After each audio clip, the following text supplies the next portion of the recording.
All right. What's happening, ladies and gents? Brian Edwards, MajorWager.com, coming to you Friday afternoon at around 5:30 Eastern.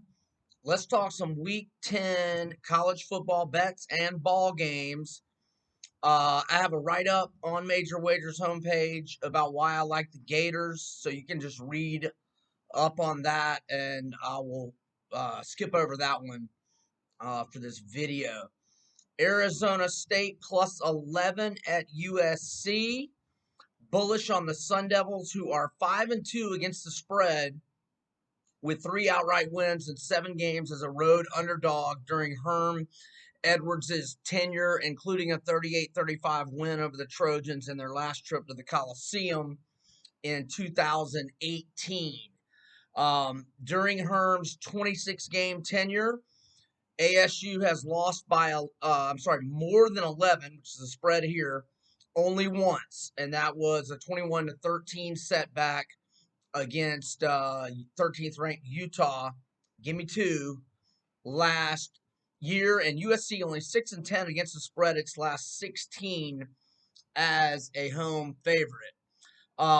I hate to listen to myself on radio or to watch these videos of myself, but just to check out the lighting, and I have windows back over in front of here, but just to check out the glare. I have reviewed a few of them, and I've noticed sometimes my eyes are like all over the place. Just so you know, I have a huge monitor right here. Here's my camera on my laptop, so when I'm looking up, I'm looking at my huge monitor. I'm reading off of that because, as you see on my readers, my vision here in my 40s is headed south. Anyhow, next game. Look, Boston College might be flat. They might be a little physically beaten up from that thriller at Death Valley last week where they came up just short. Man, they've got a keeper in Halfley, the head coach. But they're playing Syracuse, and the number has gone up to 14.5.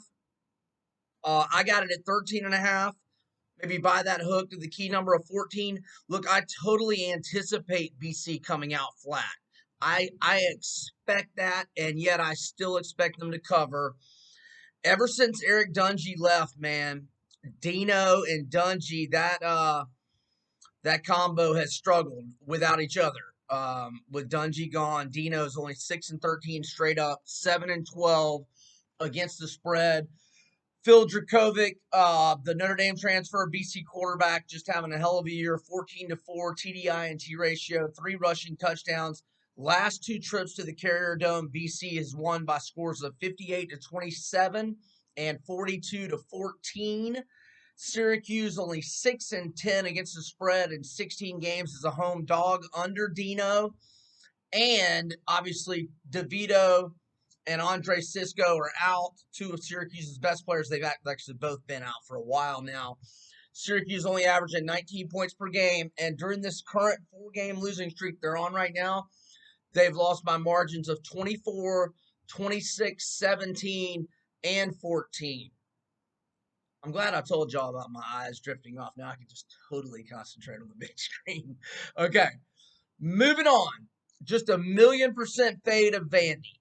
Look, in general, no, hell no. You do not back a team that's lost 4 in a row, like Mississippi State, and they've lost the last 3 by double digits. You don't back them as a favorite, much less a double-digit favorite, and certainly not as a favorite north of 2 touchdowns.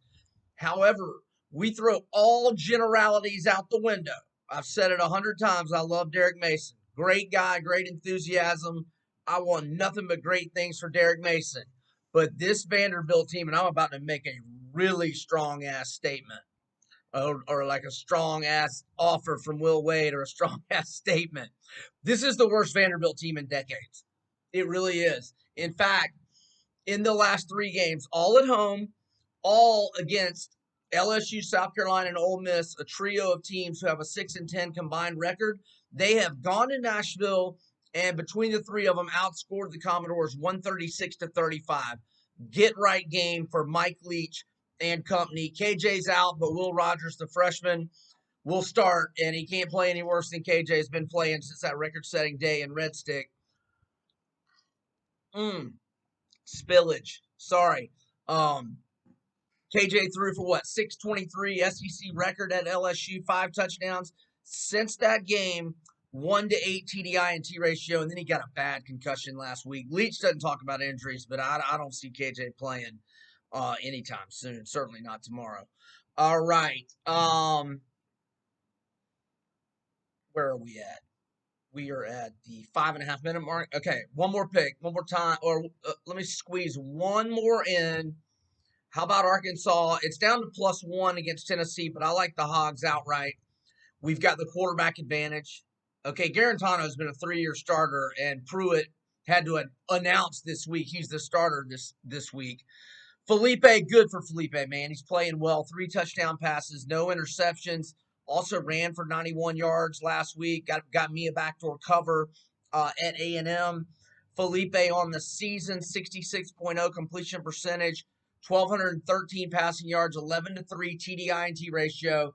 So we've got the QB advantage. We've got the home field advantage in Fayetteville. We're getting an underdog number.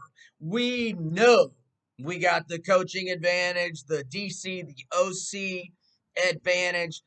Other than Mountain West and or Big Ten teams that have only played 2 games, of all the teams in America that have played more than 2 games, there's only one standing that's undefeated for our purposes against the spread, and that is the Woo Pig Sioux Razorbacks of Arkansas.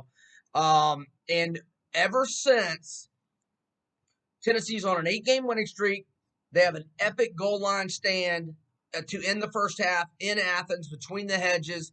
They go to halftime up 21-17, perhaps on the verge of extending their winning streak to 9 games, and when it would have been the first win out of that streak against a top 25 team, much less a top 10 team. Since then, in 10 quarters of football, I don't know if I've ever seen such a reversal of fortune for a program, and certainly for one man in Jeremy Pruitt's tenure, and certainly like hell his job security. 10 quarters, Tennessee's been outscored 109-24 in 10 quarters. If they lose in Fayetteville, Pruitt front and center on the proverbial boiling hot, scalding hot seat up in Knoxville. For more of my picks, go to BrianEdwardsSports.com. I'm going to post another one. Again, I've got my Gator write-up on Major Wager. Blake Von Hagen's got previews of Sunday Night Football, Monday Night Football. Hell, let me throw an NFL one at you. I don't care if the line goes up to 21. The Steelers pound the Cowgirls. Look, the key to success in gambling in this 2020 season, bet on the Steelers every week, fade the Cowgirls every week, and we can do both in one game this week. Garrett Gilbert's going to be the starting quarterback for the Cowgals. Bet on Arkansas every week. We're doing that. Shut up, phone. Bet on Arkansas every week and fade Vanderbilt every week. Those are your keys to success. I'm Brian Edwards, MajorWager.com. Good luck with your bets. Ball games over and out. Shut up, phone. See ya.